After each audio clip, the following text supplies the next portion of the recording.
அதுக்கு சொல்றான், இல்ல இல்ல எங்க குடும்பத்துல குழந்தை பிறந்ததுன்னா நாங்க சந்திரமௌலி இல்ல சந்திரசேகரன் தான் பேர் வைப்போம், நாங்க வேற பேர்லாம் வைக்க முடியாது, நீ குழந்தைய கொடு.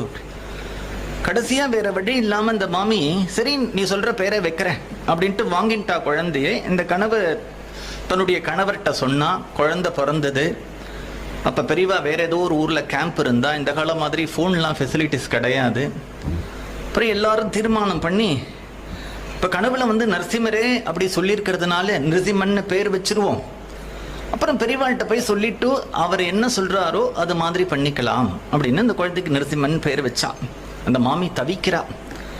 இப்ப இந்த தீட்டெல்லாம் போய் குழந்தைய தூக்கிட்டு போய் பெரியவாளுடைய சரணத்துல போடுவோம் அப்படின்னு தவிச்சுன்னு இருக்கா. அந்த நாள் வந்தது.